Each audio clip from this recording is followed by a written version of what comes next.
Aujourd'hui, tuto au bureau. Donc on est dans l'épisode 4, si vous n'avez pas suivi le précédent, le premier était sur le réveil articulaire, le deuxième épisode était sur l'échauffement, comment bien s'échauffer chez soi, et le troisième était sur comment faire un équilibre à la maison. Aujourd'hui, tu as fait tous tes devoirs, t'es chez toi, tu peux pas sortir forcément, donc c'est le moment d'arrêter de faire ses devoirs et de faire quelques mouvements. Les mouvements aujourd'hui que je vais vous proposer sont des mouvements que vous pouvez refaire à la maison en période de confinement. Je compte sur vous pour les filmer, me les envoyer histoire que je vois un peu votre évolution. Et ensemble, on va bien s'amuser.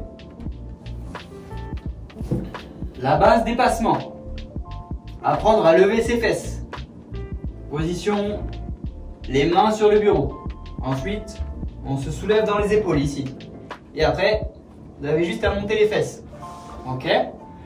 Si déjà vous avez un peu de difficulté, refaites cet exercice de montée de fesses une dizaine de fois. Donc, hop, on monte, on descend. On monte, on descend. On monte, on descend. 10 fois. Voilà. Ça, c'est pour le premier mouvement. Ensuite, il faut forcément apprendre à monter. On monte, on lève le genou, on pose. On monte, on lève le genou, on pose.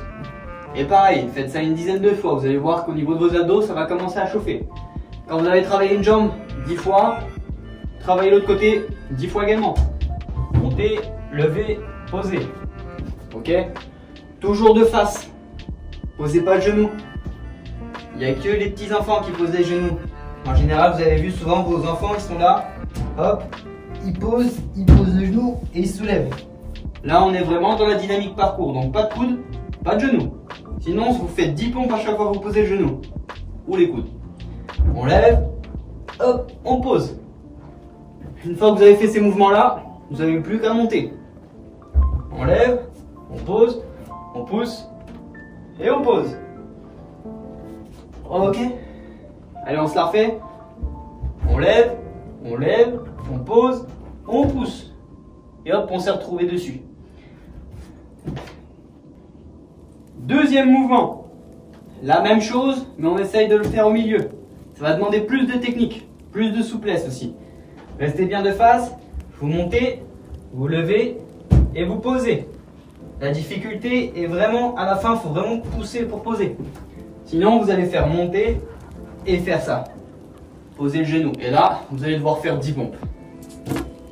Autre étape de mouvement. On va cette fois pas monter à l'arrêt, mais on va donner une impulsion en poussant sur les bras et en levant les fesses. Et simplement, on va faire une dizaine de fois. C'est-à-dire que je plie les jambes, je plie les bras et je vais pousser sur les bras et pousser sur les jambes en même temps, ce qui va donner ça. Ok? Donc c'est la même technique, on va se face, mais on garde bien les bras solides. Si vous gardez les bras pliés, vous risquez après de vous taper la tête. Donc on pousse bien fort, bras tendus, solides. Donc là on plie les deux, essaye de faire au ralenti, on arrive, on pousse, on se lève et hop, ça bondit. Ok? Quand vous arrivez à faire des petits sauts comme ça, essayez d'aller un peu plus haut. Et pareil, travaillez toujours sur une dizaine de fois. Donc on va plus haut, ok? Plus haut. Comme si vous vouliez monter à l'équilibre. Ça vous permettra même à un moment, si vous y arrivez, de faire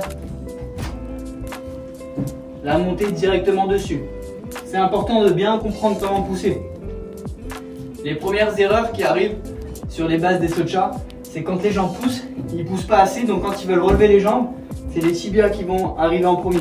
Il faut bien se retrouver au-dessus pour éviter du coup de faire bim, taper et se manger. Là on est tranquille à la maison, de toute façon on a le temps, hein. Vous me dites pas que vous n'avez pas le temps. Donc travaillez à votre rythme et faites-le toujours une dizaine de fois pour travailler un peu dans la fatigue au fur et à mesure et pouvoir le réussir même si vous êtes fatigué. Donc pour l'instant simplement, hop, on pousse. Et pareil, vous faites une dizaine de fois. Ok? Ok. Une fois qu'on a compris comment pousser, on va monter sur le côté. Cette fois on n'a pas besoin de pousser autant. On plie, on pousse. Et hop, on descend. On plie, on pousse. Hop, on descend. Et pareil, une dizaine de fois de chaque côté. Hop. Vous pouvez au début, si vous ne vous sentez pas, bah, là je peux le faire avec la chaise, c'est plus simple. Je pousse sur les deux et j'essaye de passer au-dessus. C'est juste pour comprendre le mouvement. Même si vous êtes sur votre canapé il est plus bas.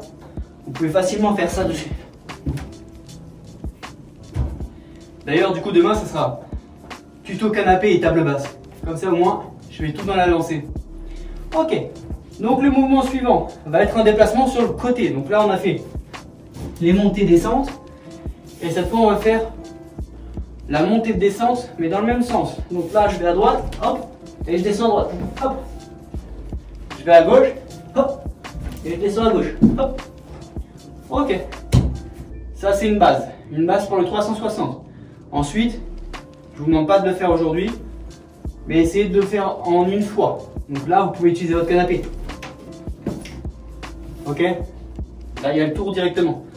Là, il faut apprendre vraiment à quand vous montez, vos genoux vont se mettre proches de vos coudes.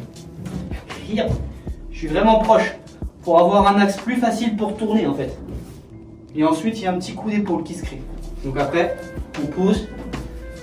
On reste à l'horizontale, important, cet exercice-là, c'est pas ça, la tête ici, c'est la tête vraiment en bas, sinon on ne peut pas pousser. Là, vous avez les bases pour travailler chez vous avec un minimum de matériel. Maintenant, la chaise. La chaise, celle-là, c'est une chaise pliante, il n'y a pas beaucoup d'espace dessus. On va essayer quand même de trouver quelques mouvements dessus. Ok, on a notre bureau, notre chaise, donc facile, hein, on peut prendre pour l'instant appui sur les deux et juste passer de l'autre côté. Ok, pareil, on va travailler sur une dizaine de fois.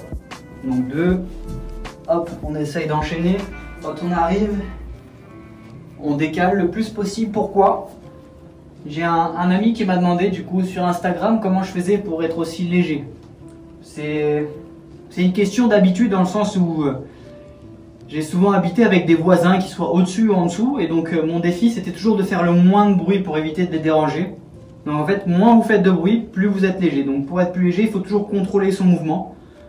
Si vous faites des acrobaties, il faut toujours aller au plus haut, parce que ça permettra de, quand on redescend, de pouvoir mieux amortir. Alors que si vous allez trop vite, vous n'avez pas le temps de voir où vous allez arriver, et pour amortir, ben, la même chose, hein. Là, j'ai pas le temps de rattraper, là, j'ai le temps. Donc c'est le même principe. Pareil sur vos mouvements. Là je suis pas dans un mouvement rapide, j'écrase. Non, je contrôle. Je pousse, j'atterris doucement. Je contrôle même dans la redescente. Je contrôle pour monter et pour descendre. Cet exercice-là est très important. Faites-le une dizaine de fois, pareil. Des deux côtés.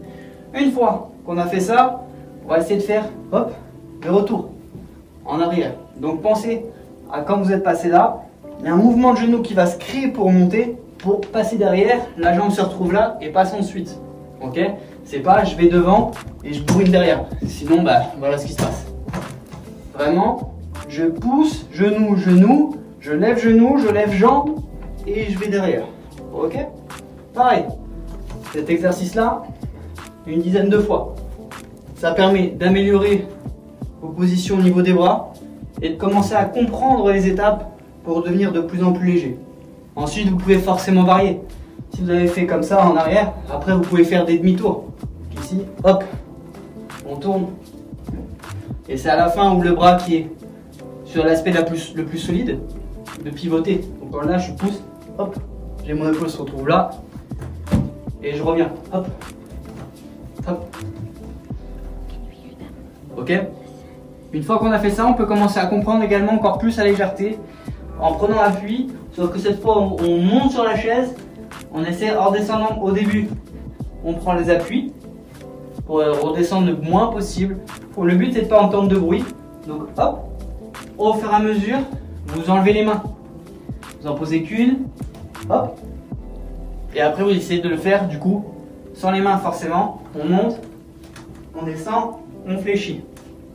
La position, elle est aussi importante. Ok?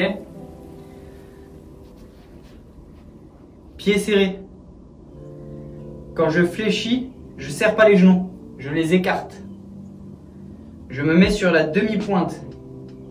Je regarde la demi-pointe et je mets les bras un peu devant. Ok? J'ai pas les talons au sol. Donc quand vous faites votre saut, hop, on bloque réellement. Prenez l'appui avec votre chaise. pour créer un peu de hauteur. Hop, je monte, hop, je descends. Une fois que vous sentez prêt, bah du coup, vous pouvez monter sur votre bureau, hop, accroupi. On envoie une jambe pour diminuer la hauteur, hop. Et pareil, on fait le même exercice, et de plus en plus haut. Ensuite, sans la jambe. Ok? Et après, forcément, de debout suivant votre. Vous voyez, moi je touche le plafond, mais c'est pas grave. Faites du bien à vos voisins en atterrissant léger. C'est important. Et voilà, c'était un petit tuto pour ce jour de confinement. Et là, je vais un peu m'amuser un peu dessus, voir ce que je peux faire, trouver des idées, et peut-être ça vous en donnera aussi. À demain!